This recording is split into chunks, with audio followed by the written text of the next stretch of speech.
is a rainy day, so I decided it'd be a good day to rate the spoons.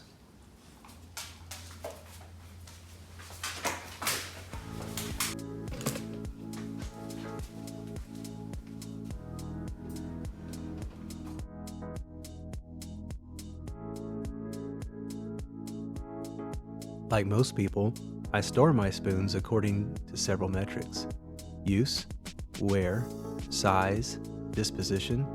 There are many categories.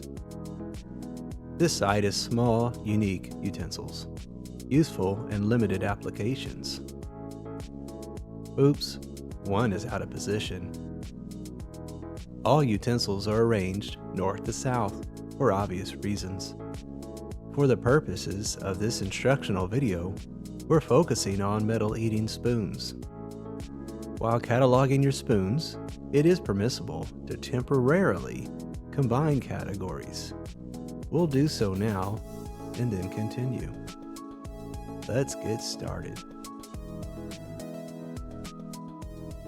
I strongly recommend a fabric bay to contain your spoons during categorization. Remember, only spoons. Place them in your container carefully. Check everywhere. Not everyone appreciates the necessity behind meticulous spoon identification, so you will likely find some spoons improperly stored. When you think you're finished, make one last visual pass. We found one rascal hiding under the spatulas.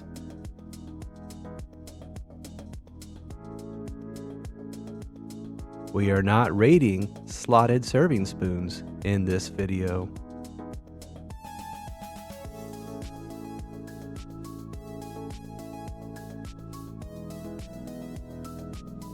Your spoon assessing station should be a well-lit flat surface. A nice view of nature is preferred.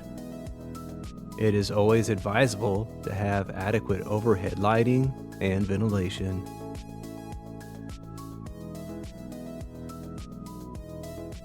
Before we begin, let's confirm the necessary supplies and equipment. We have a fabric-lined temporary storage bay upon which the spoons will rest.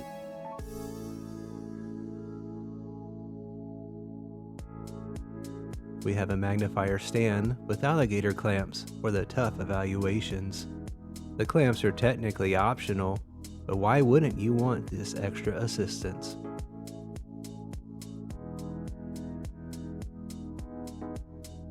And of course, a notepad with a Pilot G210 blue medium pen. This makes updating your logs a fun experience. There are many categories. I'll give you some of my preferred ones with some industry standards. Everyday use, also known as regular, special, limited measure, stirring and leveraging, serving, away, ornate and precious, dainty singular use related to ice cream and dairy products.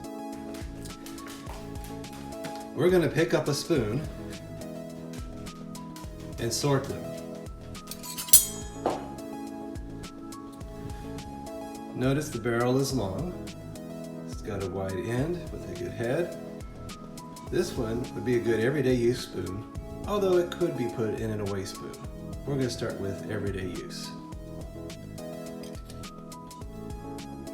This is a bigger spoon, and if you look closely, you may not notice this right away, there is some ornate patterning right here.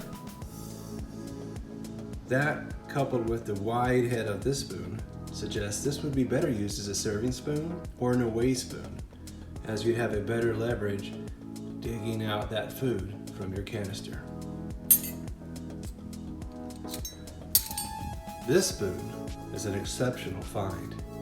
We have some nice flowering towards the stem end of the barrel, a wide, slender grasp, and a narrow, almost sharpshooter-like spade up there. And then there's words over here.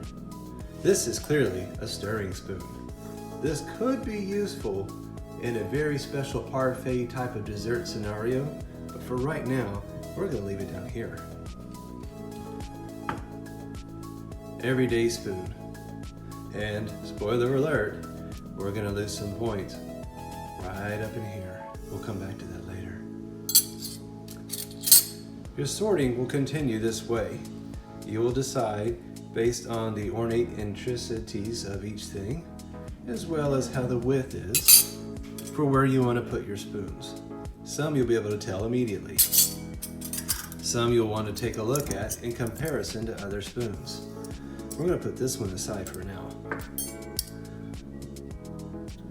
Those are good here. This one's there for now. Oh, this is a really good one. But we're going to rate these later. Remember, you're not rating them yet, you're only categorizing.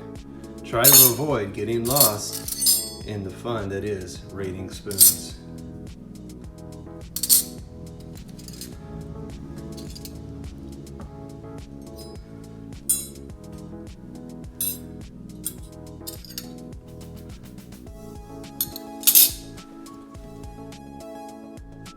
Now that you have your spoons in position, we can go through rating each one. Remember, categories first and then the rating. Let's begin.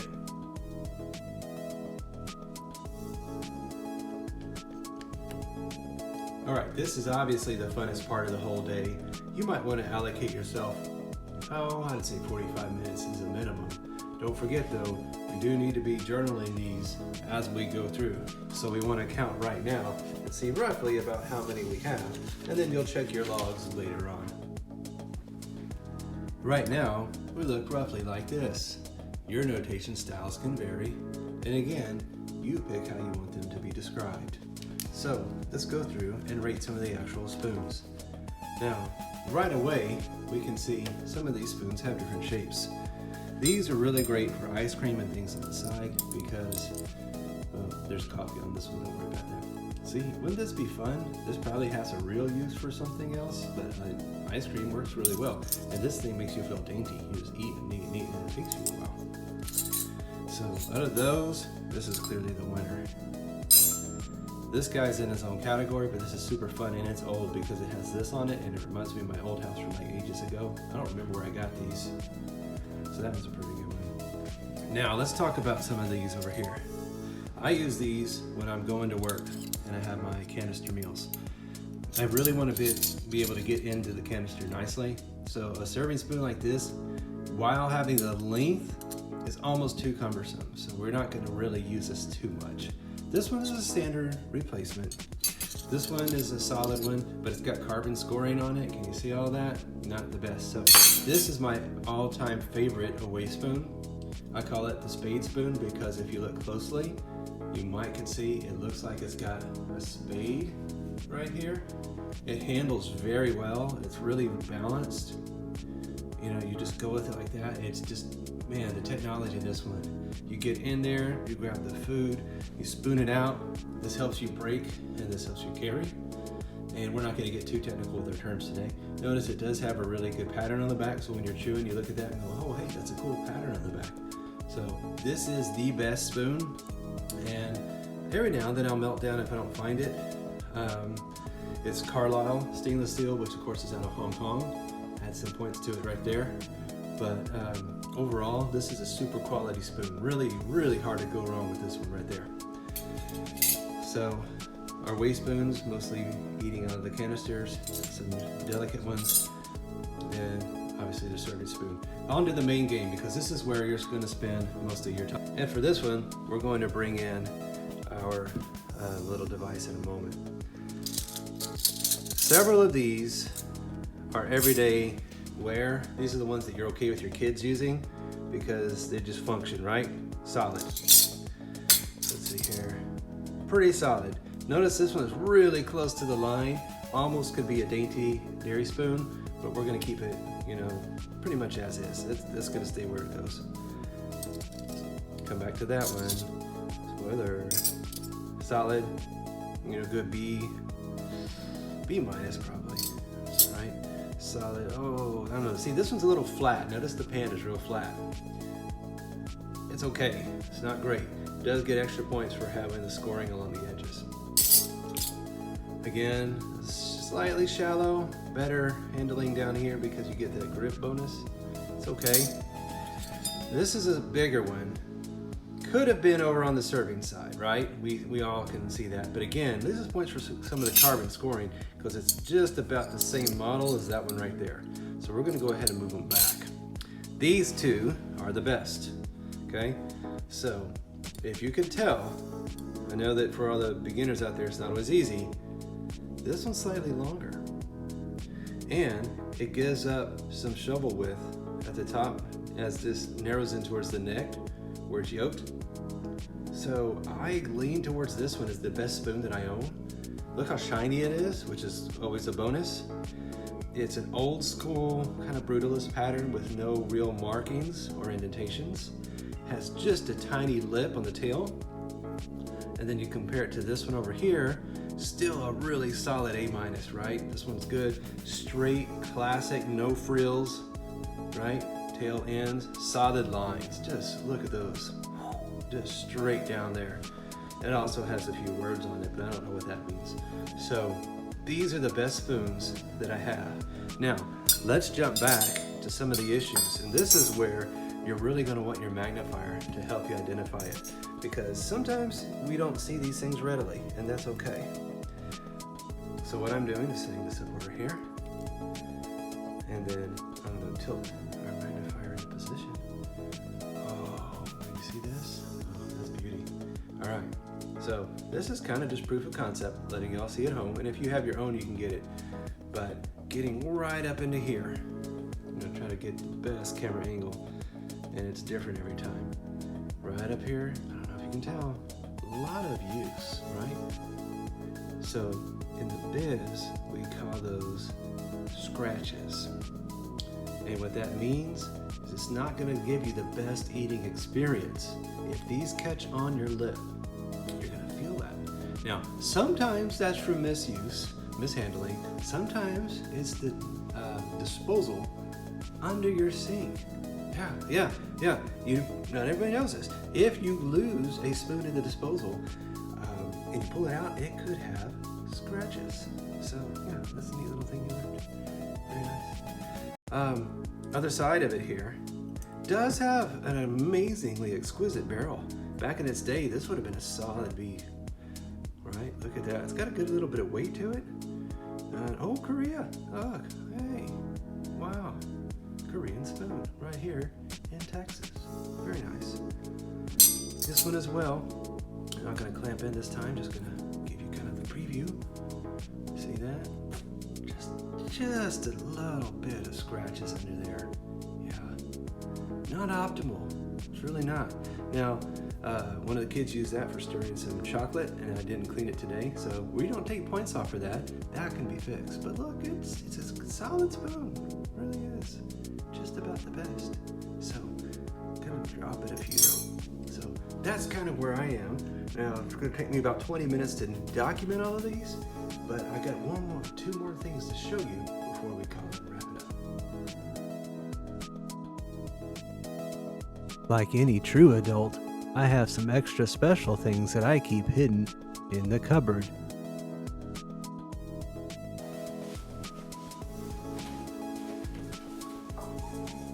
This is my special ice cream bowl, which has the all-time best spoon.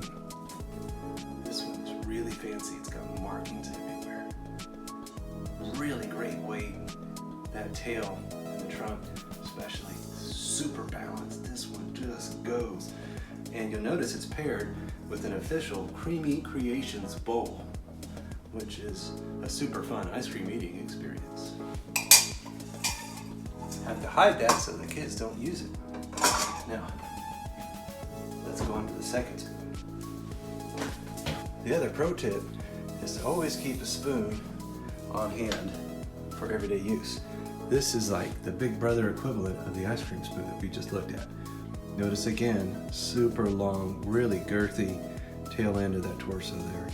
And it's got a wide spoon, extra reinforcement. So this can be used for stirring in your coffee, or putting creamer in your coffee, or stirring anything. So I always like to keep a couple of straws in here. and a couple of knives, but we're not rating the knives today. No, this is just the spoons, and then a stirring spoon. So there you go. Well, looks like the rain's about stopped. That means we can go back to all the other things that we do when we're not staring out the window at the rain. So I hope you learned a thing or two about rating your spoons, and maybe you can share some of your pictures with us. Remember, optimally, rate your spoons twice a year and record them for your own knowledge. And then we share it with our youth as we spoon out knowledge to them.